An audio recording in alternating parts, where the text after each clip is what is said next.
You're listening to Crazy Shit in Real Estate. You'll be amazed at all these wild but true situations that others have found themselves in. Because on this show, you'll hear uncensored, unbelievable stories from the world of real estate. I'm Leigh Brown. Let's dive right in. I'm Leigh Brown, and this is Crazy Shit in Real Estate. Today's conversation is really for my real estate pros who perhaps need some counsel when it comes to their own finances, which is also information you can transfer to your clients. And if you're not in real estate, you probably need this advice too. So enjoy this conversation with Sarah Ponder. She's a certified financial planner. And frankly, she does have a little bit of language that might need earmuffs if you have little people, but it's totally worth it and great. So just enjoy the conversation. I'll see you on the other side. Hi, Sarah. Good morning. How are you? Fantastic. How are you? It is fine. We are at an Airbnb in Bentonville, Arkansas. Nice. For a month. And I'm realizing they decorated it with this garlic. So I'm going to take that down. I don't know. It keeps vampires away. So maybe a vampire was going to log into the episode and they've now run for the hills. I was wondering if that's Longer Burger behind you, because that's definitely really expensive basketry that should be decorative, but I don't really know if it's just what they found. I don't know. This is what it is. That's how they decorated Oh, there's a hat too. 2 hats. Yeah. Oh, it's festive. Yeah. And there's a couple of hats in all the bedrooms. We have toddlers and they're like, oh no, God, leave the cat. So I'd probably let them play with the hats and then hang it back on the wall, but that would make me a bad Airbnb guest. You didn't hear me say that. Don't give me less than 5 stars. I know. Yes, because I love Airbnb. So good morning and welcome to the show. Thank you. All right. So tell us a little bit about who Sarah is. And if we have viewers and listeners that don't know how hard it is to become a certified financial planner, you can toss in anything about your credentials, but give them a story before we dig in. Absolutely. Well, I'm Sarah Ponder. I am the owner and founder of Real Estate Wealth Planning, which is a fee-only fiduciary financial planning words, a whole shit ton of F words right there. I mean, really it is. It is. In fact, I send folks this video at the beginning that's what are all these F words? Fee-only, fiduciary, financial planner. I'm not going to get into that today because we don't really have the time, but why not? So I'm based in Austin, Texas. I primarily work with real estate professionals as clients. And then I also work with your clients as an investment manager, financial planner, whenever they've got inheritance, move up, move down, whatever they kind of need. But let me tell you about how hard it is to become a certified financial planner. It is hard. It's a tough test. This actually is a crazy shit story. All right. So my husband is a real estate agent, which is how I started working with real estate agents. And long story short, I have a bachelor's degree in sociology, which is not as useless as it sounds. Not when you're pillow talking with your husband about his clients. You're like, hey, baby, try this. Right. Exactly. No, it's the study of people, which is great in sales and client relationships. But my mother definitely handed me a job you can get with a sociology degree in 2006 when I graduated, and I did not take any of those jobs. But long story short, I've had a lot of careers. I've worked with a lot of different people. And somehow I ended up, after my MBA, getting a job at an investment firm here in Austin called Dimensional Fund Advisors. Great firm. I use a lot of their products currently with my client portfolios, basically because they're cheap and easy. But here's the funny story. I don't know why they hired me in the first place because I didn't have the financial. I mean, I had people skills and I had an MBA and taken 2 finance classes. And I still don't know why they hired me, but I had a great time while I was there. And they offered to pay for my CFP. And I thought it would be a good idea to just do that over maternity leave. Why not? So wait a minute. This had the first baby when you did not know what you were doing. Yeah. So it started with the first baby. It gets better. So had my first baby, Lucy, February of 2018. So she's 5. And she's a couple weeks old. And I'm like, okay, it's probably time to start doing my coursework. So I start doing my online coursework on that maternity leave. I go back to work. Shit gets a little hard for the next few months. I kind of put it off and then I get pregnant again. Second baby, Hank, they're 18 months apart. So it's August of 2019. Oh, it gets better. And you have to complete 6 courses to get the CFP. And I did them online, self-paced. And then you got to do this capstone project. And Hank is due on August 24th of 2019, which is, I think, a Thursday or a Friday, something like that. and it's August in Texas, and it is like real fucking hot, real hot. And so it's okay to say that right on this podcast. I have an E on my I'm pretty proud of that little black E. And so I was like, this baby is coming out by August 20th. I need those 4 extra days of like not being this hot. So August 20th is a Tuesday. I was supposed to get induced with him on that Tuesday. The Friday before, I am like working my ass off to get this presentation thing done and turned in. And I start having contractions. Because of course. I'm like, now we know. And so, by the way, Hank gave away all his personality traits on that day right there. Oh, he's something. So lucky for me, it was just false labor, which is apparently very common in your second. So we went to the hospital, and then the contraction slowed down a few hours later. So I get home and I like bust my ass to get that thing done. And I turn it in on Sunday. And then lo and behold, I get induced on Tuesday, and he comes like a freight train. No meds, no nothing. That doctor had to run into that hospital to catch the baby. I get there, they induce me at like, I don't know, 7:30. And it's like not going very quickly. And they're like, oh yeah, we're going to be here all day. And I'm like, no, I'm hungry. I'm going to have lunch. And they have to break my water about 9:30. And they're like, it's still going to be a while. And I'm like, no, I'm going to have lunch. That baby is born by 11:30. And I had lunch. Your third baby's going to get here in like 5 minutes then. So you should be aware of that. So the funny thing is, she took a while. Yeah. Same protocol, but she waited till like freaking 9 or 10 p.m. I was really upset about that. And so what was your grade on that capstone project that you're finishing? That's the only one I got an A on. Everything else I got a B, because I am like really good at getting Bs. But then, so after you finish all these courses, you then have to actually take an exam. And I don't know what the pass rate is. It's probably 60% or something. It's like the number of people who take it and actually pass the first time. So I did pass. That's the punchline, obviously, because I have those letters behind my name. But the exam is 2 parts, 3 hours in the morning, 3 hours in the afternoon. And I was like, I don't know, 6 weeks postpartum, maybe 8, something like that, which means I had to pump. Not sleep and emotionally do this. Yep. So luckily, Hank was a great sleeper, and I had some like time built in and some help to help me study. But I only had enough time to study. I studied like around the clock for like a month before that test, and then took the morning portion, went to my car, parked by a fence, pumped during lunch, and then took the afternoon portion and passed. And just for the record, you're probably the only CFP on the planet who got it done on the first time that fast and pumped in between segments. But y'all, you have to know, when you're looking at financial people, CFPs are rare, like really rare, because of the amount of time it takes to do all the homework to get through those classes. So it's a big deal. But to pump your way through it means you're probably going to have to update your marketing somehow, because it... You know, the funny pump through the CFP, ponder how she can do all the things at the same time. We use your name in 1,000 ways. So the funny thing is, I had actually totally blocked that memory out until a year or two ago. I was in the airport. I'd gone to a financial planning conference with some of my peers. And it's kind of a big conference. There's probably like 500 of us there. So I didn't know everybody there. But I ended up catching an Uber to the airport with somebody who I hadn't met at the conference. Very nice, mid-40s or 50s guy. And he was asking me about my CFP.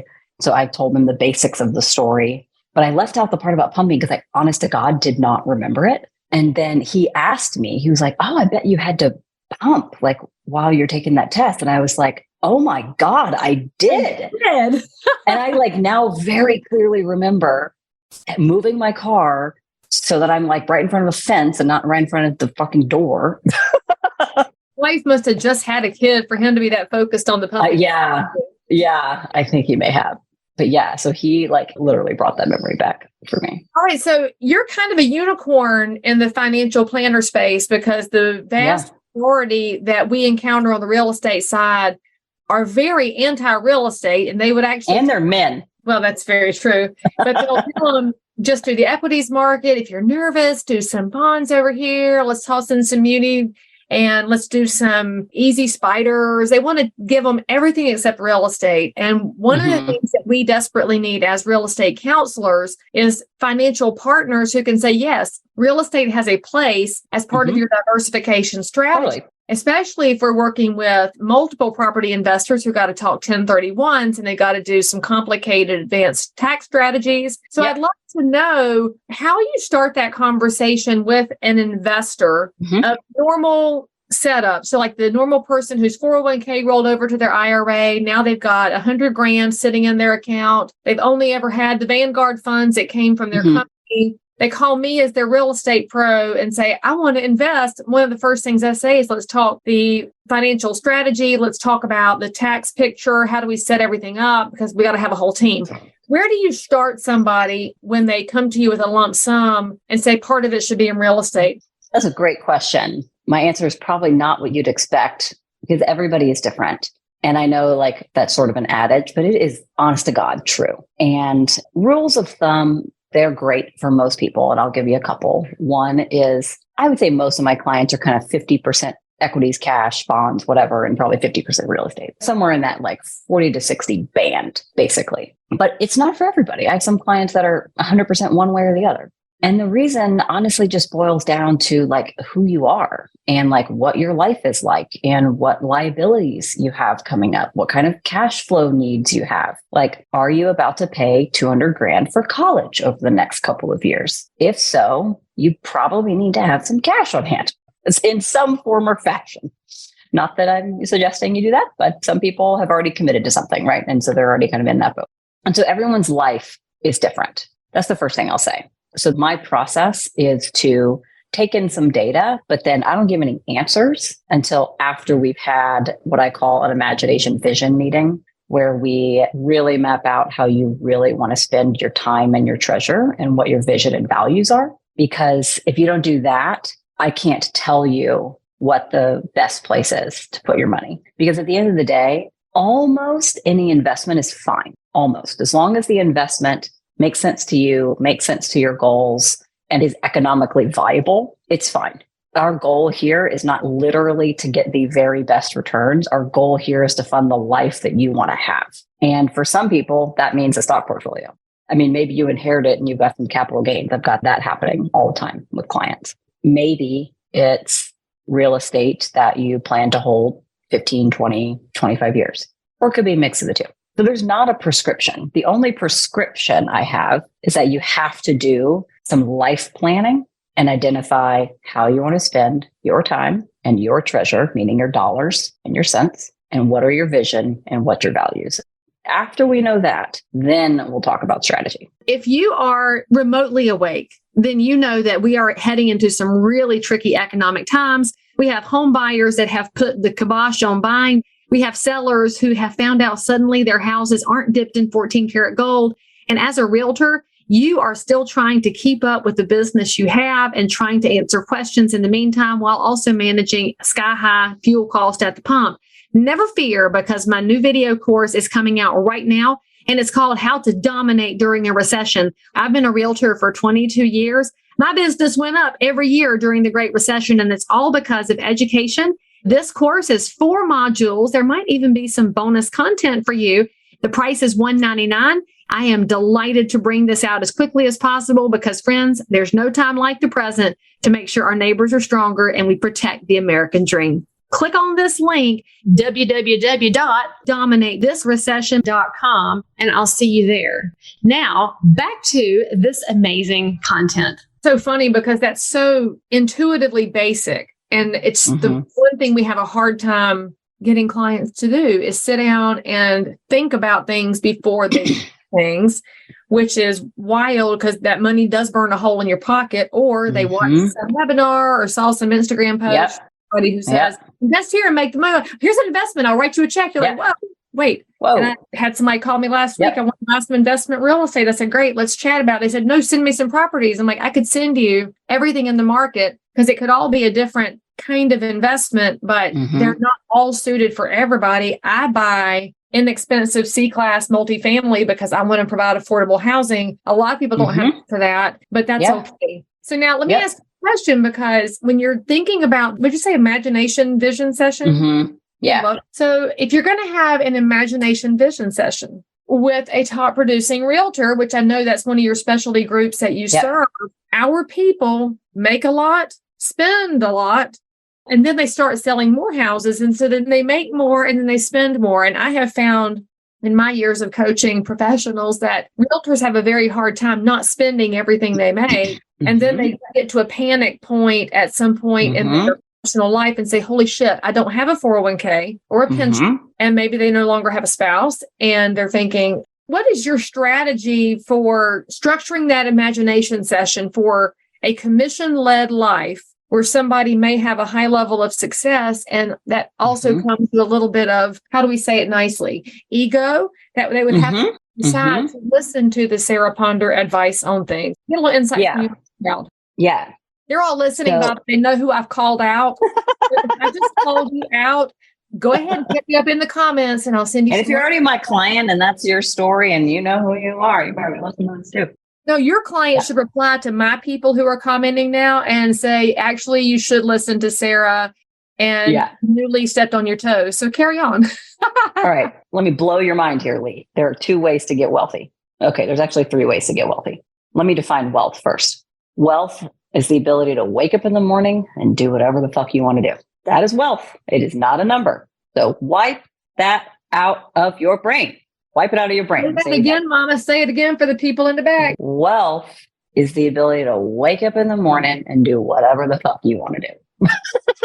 It's not rocket science. It is not rocket science. Until you listen to what your children are listening to. Well, you're not. My children are 17 and 18. So at some point, Lucy and Hank are going to be like mine, heading off to school. The music that they listen to is abhorrent, and I would love it if not listen to holy music. They all talk about they want to get the bag, and wealth like it's somebody else's bag of money that they got to go collect. And y'all, I will tell you the same thing about your sales goals. If you're selling real estate, it's not about how many you sell or what your volume is. It has to do with what you take home after the profit. So that you can then take that profit and turn it into wealth, which is wake up and I'll say have freedom. I'll be the wholesome one here. I'll balance. Okay, thank you. I usually don't get to do this, but I was told I got to do that today. And plus you're in Austin, so I think it's part of your normal day-to-day. It is. It really anyway, is. I interrupted you. That's the very So that's the definition. So step 1 is understand the definition, that it is not a number. Honestly, I don't know if Elon Musk is wealthy. I honestly don't know. Because I don't know. He's probably highly leveraged, which does not make you wealthy. Well, he probably is waking up and doing exactly what he wants to do every day. Yeah, but part of me is change the world. So we'll cut him a little slack. Yeah. Like, Rogan probably has both, actually. And he's in Austin. Probably. So I'm really jealous that he's your neighbor. Probably. So here's the 3 ways to get wealthy. Number 1, inherit. You were born lucky. Cool. Good for you. Nothing wrong with it. Not me. Is that you? No. Okay. We're not category 1 friends. No. But these days, like the baby boomer generation is starting to die.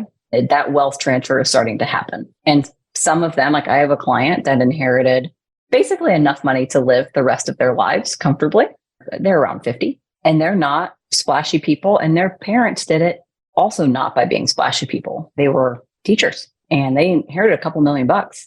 And it was just through, honestly, they actually had an awesome stock portfolio. That was how they did it. So that's one way to do it, is to inherit. And then once you inherit it, if you are really lucky to get that, I mean, obviously luck is not entirely part of it. You are going to have to go through probably some grief and whole like life situation. So that's number 1. Number 2 is be in the right place at the right time to have your skill set be able to take advantage of the opportunities in front of you. So if you're in the right place at the right time and you're able to grind and start a business and benefit from that business in some way, that's another way to get wealthy. You got to be sort of lucky enough to be in the right place at the right time and have the right skill set for the right business. So that's another way. Wrapped up in that is all of this. Number 2 is what I call being the beneficiary of a tail event, meaning this is going to get a little technical. Let's talk about statistics, the bell curve. There we go. At one end of the bell curve is like all the really good stuff. You bought Tesla stock, whatever, 10 years ago or something. Or you bought Apple stock 20 years ago or whatever you did. Or you ended up selling a whole freaking shit ton of cars to somebody in one small town and therefore you earned a lot of money. So a tail event is something that gets you really wealthy kind of really quickly, but that is probably not extremely repeatable either by you or other people, right? So again, nothing wrong with it. It just is what it is. And it's probably not a repeatable strategy. So in order to maintain that wealth, you have to recognize that you are the beneficiary of that event and that you then need to maintain that wealth by being a little bit paranoid and probably getting a little more diversified, right? Because you got this concentrated wealth. The third way to get wealth is to get rich slowly. And that just means Bring in what? spend less than you make. What? That's it. Oh my God. I mean, And I hate to break it to you. I hate to break it to you. Lotteries. I'm going to put the lottery in the second category. Yeah, that concentrated tail event. Anything that is like, look at all the lottery winners over time. Almost zero of them retain any of the money because that's because getting wealthy and staying wealthy are not the same skill. Not the same skill. That's a great little quote for your package. Do you have that? That's from The Psychology of Money, which is the book that I make all my clients read. Well, I did steal on The Office. Remember on The Office where Michael said, you miss 100% of the shots you don't take, and he puts Michael Scott in big words, and in tiny, tiny letters he writes Wayne Gretzky because Wayne's the one that said that. You could make it in big letters, Sarah Pond, right, or whoever said that in The Psychology of Money. I legitimately do require every client of mine who comes on as an ongoing partnership client of mine. They have to either read the book, audio the book, or listen to the author's podcast, because I can tell within 6 months to a year if that client has done that or not, because when they read that book or digest that information, they are so much more likely to actually make their time and their treasure match their vision and their values. So much more likely. Okay, because so let me ask you a question. Mm-hmm. Real estate professionals on the balance. So if this is not you, quit taking it personally. This is on the balance. Have an unhealthy relationship with money. As in, when they meet with a client, they are giving solid counsel, very truthful, detailed information. When it comes to their own finances, they have blinders on. They don't know what's in the bank account. They bounce checks. They spend more than they have. They're charging things they shouldn't charge. And then they just figure, I'll sell a house and get myself out of the hole. So they're continually seeking a replenishment of funds, but it never solves the initial problem, which is an unhealthy relationship with money, which we also know is the core of most divorces. So book, The Psychology of Money, do you find that it starts solving some of those underlying issues with unhealthy money relationships? Absolutely. Because it's a collection of short stories. So it's very easy to read. Like, there's one of the chapters, there's only one page. That's probably the favorite chapter. Ask anybody what scripture in the Bible they know. They're all like Jesus wept. They're like, see, you always are trying to find the shortest one. There's a one-page chapter in this book. Right. There is a one-page chapter in that book. But one of my favorite takeaways, this is not a particular quote from the book, but it's a concept that I live by. You will spend less if you just care less about what other people think about you. I swear to you. Have you ever seen that manifest in your husband's life since he's a real estate person? Oh, yeah. He does not spend much money. He spends money on coffee. Fair. God, that man. We're in Benton, like I said, Bentonville, Arkansas, which is actually a great little town. We sort of picked it really randomly. And that's a great airport too. Northwest my gosh. Airport's so nice. Well, we drove, but it was sort of random. Find out it's lovely. Yeah. I mean, we were kind of staying nearby, but yeah, it's a great little town. We went to this coffee shop that roasts their own beans. So that's kind of his big thing. And he was like, he picked out the one that he wanted just based on the descriptions. And it was like 10 ounces of coffee beans for $30. I have no reference point for that. So I'm going to say, that's extravagant. Oh, yeah. Let's just say in Austin, Texas. I mean, you could buy some fancy ass beans in Austin, Texas. And usually it's like $15 or $16 for the fancy. This is Cadillac coffee. This is Cadillac coffee. But if you have wealth and healthy financial mindsets, it's okay to splurge on Cadillac. Right. Exactly. So that's the thing I tell clients is he doesn't spend money on things he doesn't care about. Like he spends money on things he does care about and that he truly gets enjoyment from. Like the kids and you, because children are very expensive. And so you may as well. We spend a lot of money on childcare. But that day's going to be over. And then you're going to be like me facing college two times in a row. And so it's no, it's really fun. Read that book, The Price You Pay for College, today. I'm not kidding. The Price You Pay for College. What's the premise of that book before I read it?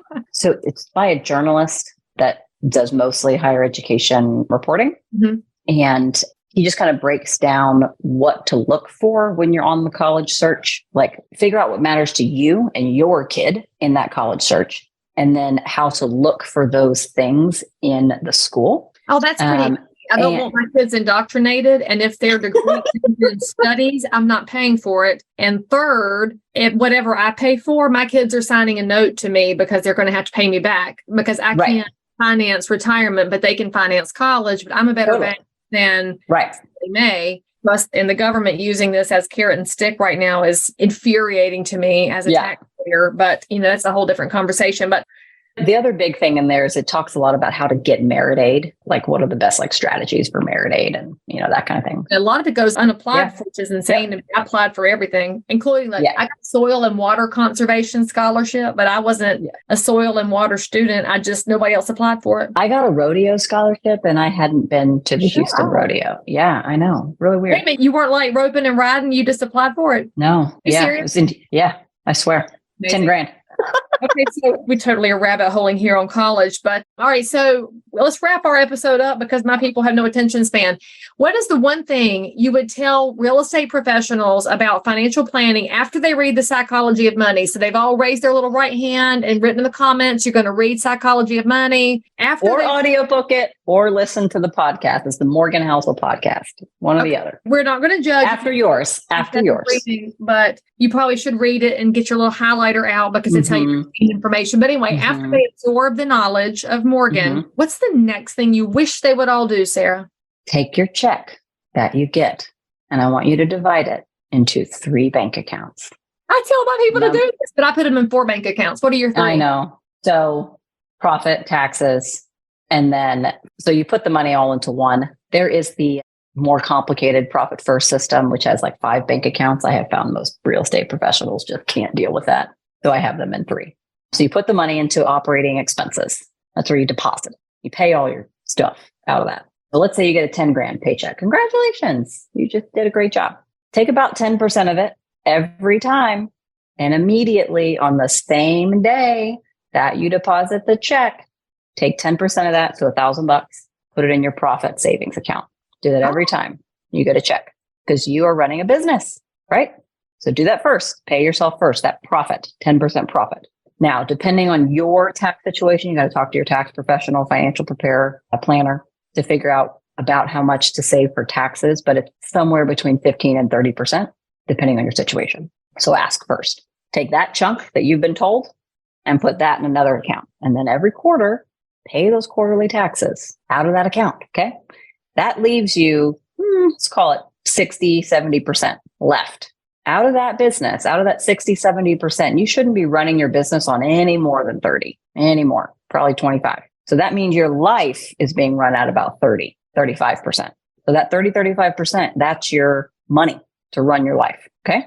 The profit is like your quarterly bonus. So at the end of every quarter, you have built up this little profit account. It has a few $1,000s in it, or a lot of $1,000s in it, or $100 in it, whatever. And you take that profit and you use that towards something you value. Use it towards anything except taxes and reinvesting in your business. So use it towards anything that matters in your life. It might be a debt pay down. It might be saving for retirement. It might be paying for college. It might be vacation, whatever. That is your quarterly bonus because you ran a good business. And if you get to the end of the quarter and there's nothing in that account, you need to prospect more and done some deals so you can have something in your account to play with. I love that counsel and advice. All right, Sarah. So if they want to come talk to you and find out how you could give them even more personalized advice, whether they are trying to figure out how to run their business or their household more wisely, what is the best way for people to find Sarah Ponder? Yeah. So we are realestatewealthplanning.com. And then on Instagram, real estate wealth planning, we got an underscore in between each one of those words. So I'm sure we'll link to it. It's in the show notes, people. We know you. It's in the show notes. Scores and dashes. Don't stress. Yeah, and don't stress. The baskets too. It's all in the show notes. I'm sure email's in there too. So Sarah@realestatewealthplanning.com. But yeah, we'll schedule a quick call. And then if I'm not the right one for you, we will send you to somebody who is. I love that. Making sure it's a good fit. As we say in Texas, there's a butt for every saddle, and make sure your butt fits the saddle. That's right. What that means too is you've also got to all read The Psychology of Money, because that's your homework assignment before you reach out to somebody. Actually, if you didn't. I mean, it doesn't have to be before, but I say within the first 6 to 12 months of when we start working together. Yeah. She's going to ask you, so you may as I have a client engagement standards document that you will sign that says you will do it. I am not. For real? Playing. That's awesome. I am not playing. Not playing. Well, I mean, because look, I'm not captaining a ship that's going to go down.